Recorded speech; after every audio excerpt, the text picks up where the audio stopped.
30 Minutes with Ron.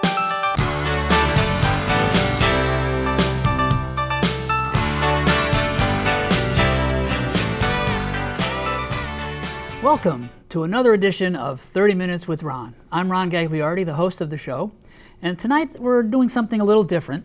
Normally I'm sitting in a chair looking very august, or even July, and there's usually a guest in the other chair and we talk back and forth and I interview them. But tonight we decided to do something a little different with a different set where we're just going to have a little conversation.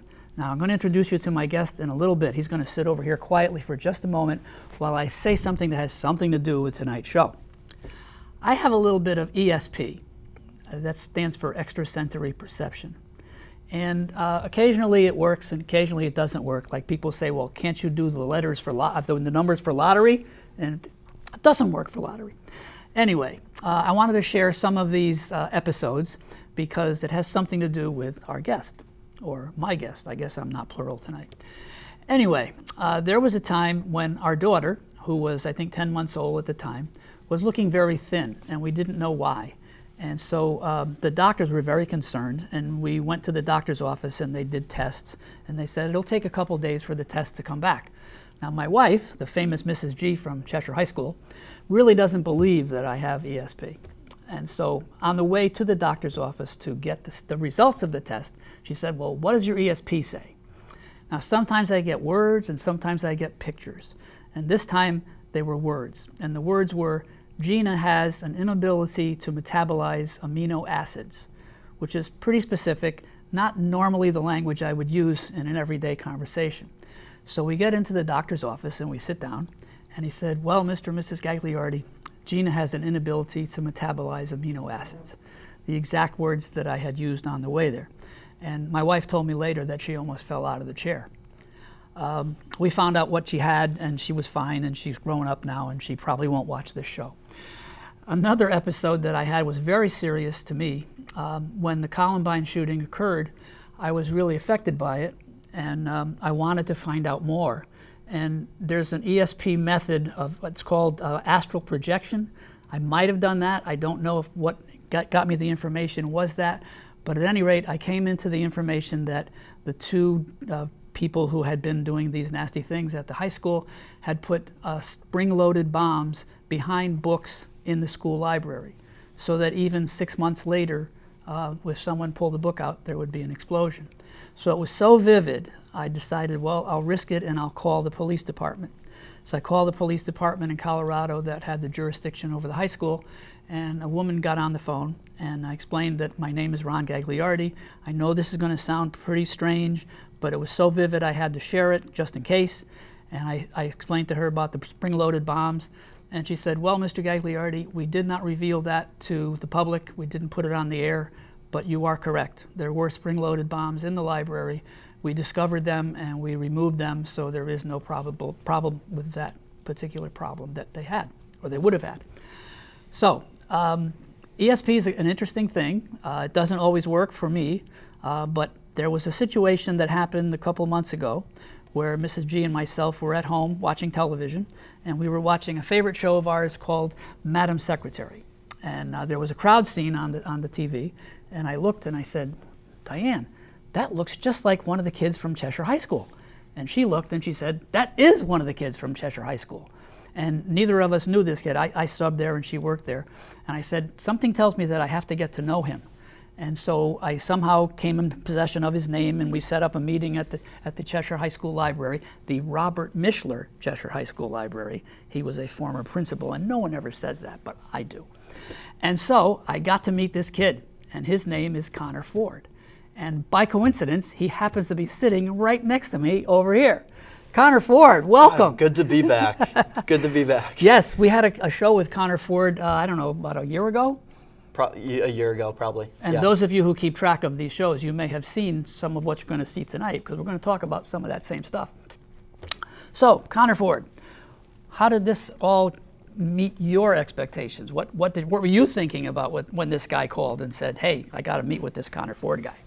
Well, it was weird at first because I didn't at all think that when I stepped on the set of Madam Secretary that I'd be getting a call about, like, after it aired, like a week later, maybe, not even. Because did you see it live or did you record it? Or I think we were watching it live. yeah. Yeah. So after it was done, once you approached me in the library about interviewing me for the magazine and everything, I was shocked, and you probably saw it on my face too, like, and all my friends just kind of sitting around like, what is this guy doing? Yeah. And I knew who you were about the substitute part, but I had no idea like about anything else that you had done or do now. But I was really excited. I remember texting my mom and my dad, or maybe calling them literally seconds after you decided to tell me about this, and then you walked over to talk to the librarians. But my friends were in shock, so I couldn't talk to them. So I talked to my mom and my dad, and I remember being the happiest in the world and kind of very ecstatic about it. Wow. And very happy. Very few people are ever Yeah. ecstatic about me wanting to meet with them and talk with them. So that was pretty good for me. Yeah, there's a thing called Cheshire Magazine that I got to be the editor of, and we had an article about Connor in issue number 3 that you might have seen. There was a pink sky with the First Congregational Church on the cover, and he had an article in there called "What's Driving Connor Forward?"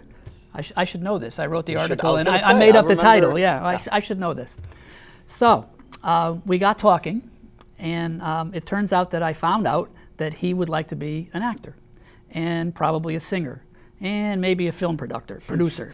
Where did I get that from? Or I know, I was going to say director, and so director. Yeah, they got together there. Got okay. So I thought, maybe I could help him. Maybe I have some contacts that might be able to benefit his path towards success and fame. So we started putting together a team. And it turns out that this is a concept that can help just about anybody who's in the situation that Connor is. Now, he wants to be an actor and a singer and a director and a filmmaker and all those good things. In order to do that, especially at age 17, is that 17. 17, you have to have a few connections. And that definitely helps just about for anything you're going to do, to have some connections. So for some reason, I ended up meeting a lot of people in my life, and I started making a list of things that we would need. So, what did you think we needed? Number one thing that you said was connections, to be honest with you. I think that if we weren't going to have the connections that we have now, and we weren't going to have the wonderful team that we have kind of placed into this company, we in no way would be where we are right now. So that was the number one thing for me, was connections and getting to know people. Networking was similar to connections. But that was a huge thing for me. I'm not going to put words in your mouth, but it probably was a huge thing for you too. Yes. But yeah, and getting to know the team, getting to meet with them, and them sharing all the knowledge that they've shared with me and you over the years, over the months that we've sort of created this company, has just been absolutely incredible. And I could not be more grateful to have met you, to have met the team, and in no way did I think that you coming up to me in the Robert Mishler Library at Cheshire High School was going to result in this huge, like, what, a 3-year-long journey that we've been on so far, 2-year-long journey that we've been on. 2 year, I think, yeah. And it's been amazing, and a lot of hard work has been put into it, and that's on both sides. I think you a little bit more, but it's like 75%. Oh, no. Please, you are too kind. Yeah. So let's go over some of the team. We're not going to mention the names. You may see them at some point somewhere else, but right now we're not going to mention the names. But we felt we needed someone who was very good with websites and the internet. So there's a gentleman in town who has a business who's now doing that for us. We wanted to be able to have someone who would be in charge of wardrobe, and there is a place in town where there's a wonderful place that sells wonderful clothing, and that person is helping us. We wanted people to be involved with marketing, and I have a friend who's, I guess he's an assistant dean now at the University of Texas in Austin, and he's got this amazing reputation for helping with marketing, so he's on our team. We didn't just limit ourselves to Cheshire, although we mostly have folks from Cheshire. One of our persons is out in California, and his official job in life is to do locations for TV shows and movies. He goes around and finds places that they're going to set the shots. He's also produced a couple of movies. There's a guy in Cheshire who's a director and filmmaker, and he's on our team. And we have a young lady who's in charge of the internet section. Who else do we have? Your dad is helping in some. My dad is helping, my mom and sister, my grandmother is helping. I kind of mentioned names obliquely there for a little bit, but that's okay. I think there's 3 people out in California that you said. There were 2 that you mentioned, and then one that I mentioned to you. That's right. A Yes. lady that was kind of a family friend, and she is in the makeup and hairdresser and all that sort of stuff on set, and she's done a lot of movies and a lot of TV shows for makeup and stuff, so she's on the team as well. And she's in the California section of the team. Yes, we're bi-coastal. We're and some in the middle too as well. Some in the middle. And so for those of you who might be watching this wanting to do this for yourself, here's how it works. Let's say you're a 17-year-old teenager or a 17-year-old adult person. There's a few of those, right? And so what you need to do is to get someone who can be the mentor for this thing. So this would be a person who has some connections in different areas that you might need for your team. Then you have to decide who's going to be on your team, and then they have to be approached by this mentor person. I play that part in this group, and or you.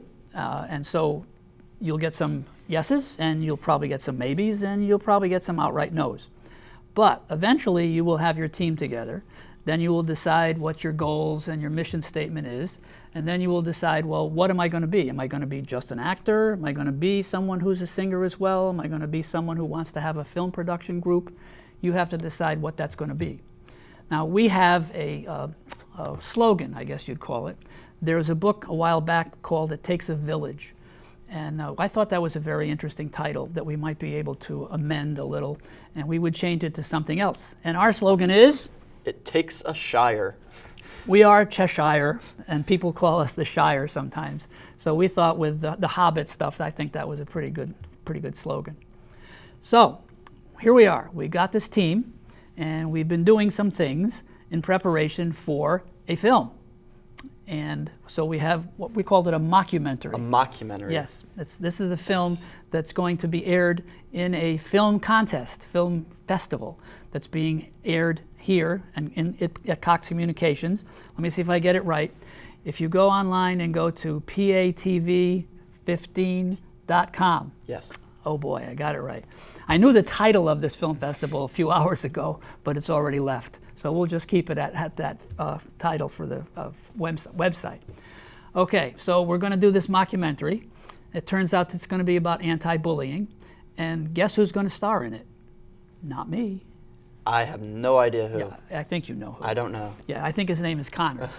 Okay, so it's probably going to be like maybe 5 minutes, 10 minutes. Not going to be any major film, although we hope that will come eventually. Yes. But we also thought it might be fun to do a documentary of the filming of the mockumentary while we were doing all the preparation and the filming.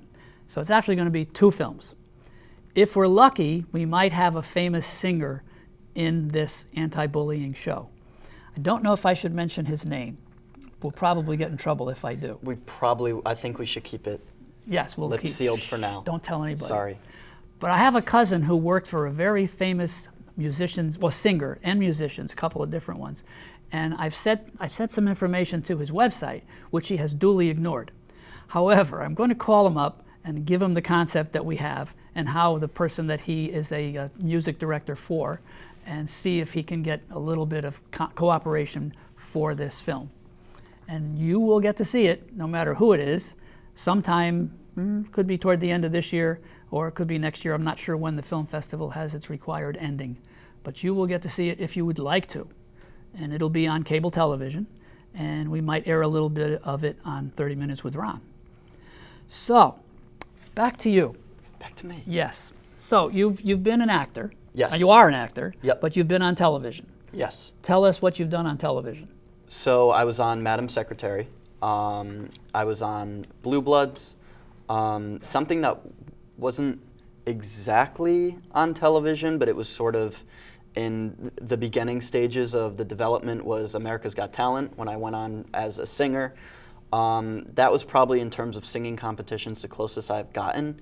there's a room that America's Got Talent has that is a huge a set, and that's where you see all the little commercial breaks and all the things of the people in the room huddled up with the mirrors and the makeup and the lights.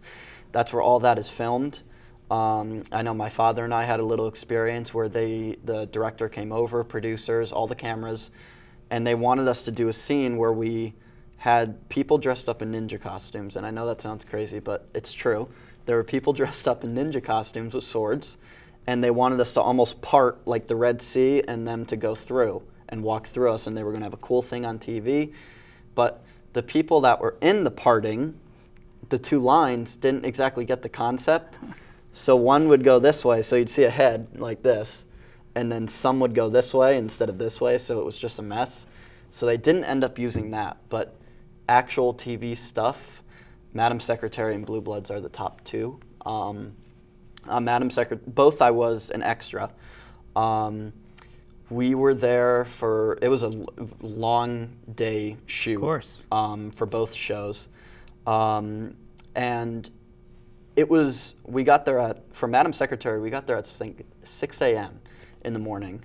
We left at around 4 a.m. Where's there? And there is either Manhattan in New York. And so we got to set, and we had to go to a separate building for wardrobe. And then once we were done getting changed and, you know, getting all our clothes on and everything, obviously. Oh, well, yeah, that helps. We couldn't have, yeah. and then we, then they, some of the crew walked us down the set. We went into the little shop we were filming at, and we started filming probably around 8 a.m. and didn't finish until, I hate to say it, but probably 8 p.m. It was a long, long day. And I have to remind you that that was for one scene that probably was on TV for about 10 seconds. So just having a 10-second scene being filmed over and over and over for 12 hours was exhausting. But that's literally when I knew that I wanted to be an actor, because you kind of have like a light bulb moment, like I'm doing this one day, and then that's kind of where it started. And then a week later, after the Madam Secretary shoot, the same studios, CBS Studios, contacted me. My manager, and then my manager contacted me and said that Blue Bloods would like you back, the same production company would like you back for another shoot. So that one was in Queens, and that was just as long, if not longer, of a shoot for a pinnacle scene in one of the episodes. And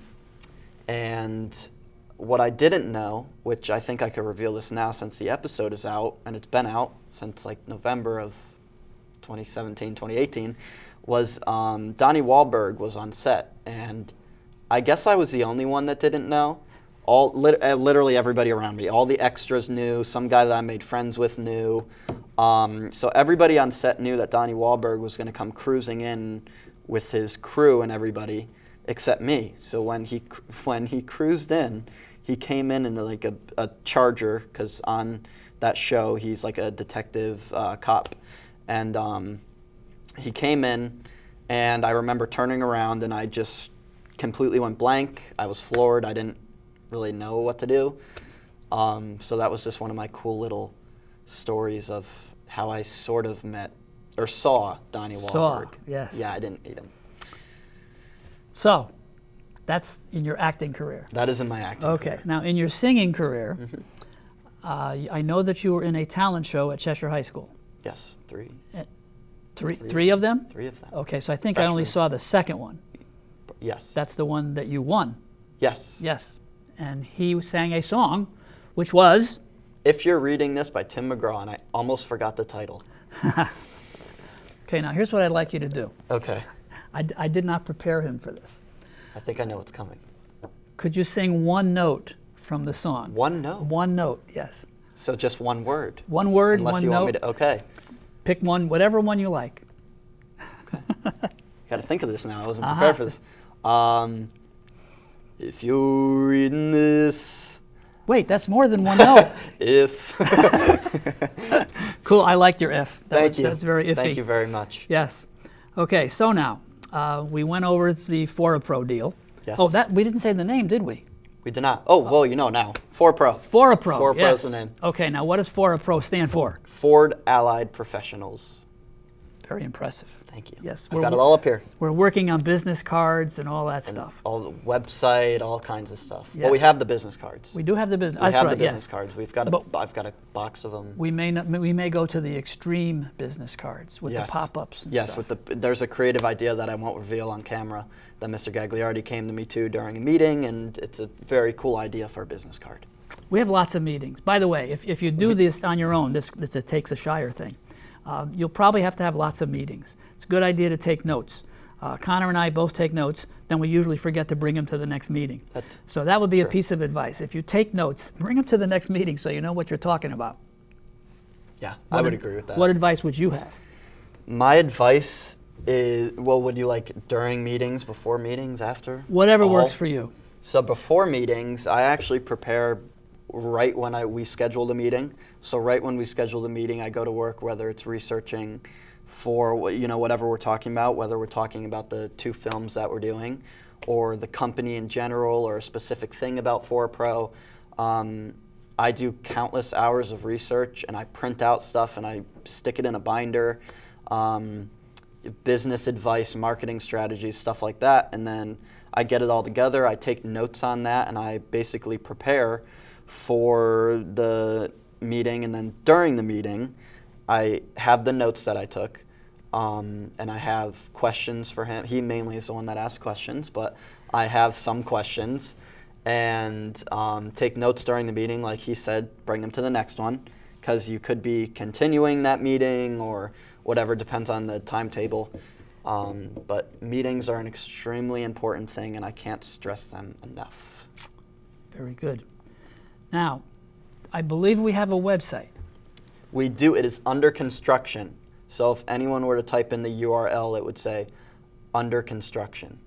What a coincidence. What a coincidence. Yes. Now, if someone wants to get in touch with either of us because you want to be an extra in the movie or you're trying to do this yourself and we can give you some advice, what is the actual address of this website? Do we know it? Yes, and I believe it's going to be a pop-up on the screen, but it's foraproproductions.com. Fora Pro. Fora Pro. Yeah, and no space with the entire URL. foraproproductions.com. Okay. And if you type that in, you'll be routed to a under construction phrase. So. Okay, well, at some point, it will be up and running. Yes. And you'll be able to contact us, or one of us. Now, there was something else that I didn't know about. I used to be the town historian for Cheshire, and I'm also the business historian for Cheshire. And there's a business in Cheshire that I never knew existed. And I don't know if we can say the name, but it's your manager. Yes, I don't know if we can say the name. Right, but tell them how you engage a manager. Well, honestly, I didn't know at first, and this goes back to the research that I always do before practically anything. I Googled, and I believe you have heard this story as well, I Googled celebrity Disney Channel auditions. Oh. I think I might have told, I don't know. I forget that one, or else I was probably blanking. I don't know. You never know. Looking for the notes, I don't know. But yeah, so I looked up Demi Lovato and Selena Gomez and whoever else was on Disney Channel. And basically, I watched those auditions, and when I went in, I was very nervous. It was me and my dad, and he brought me to the manager, to my manager now, currently, and she's been wonderful.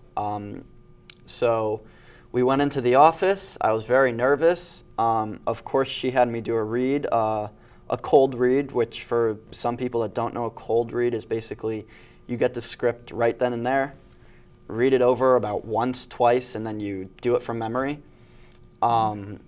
So that's one of those little acting things that you should probably be prepared to do, is do a cold read.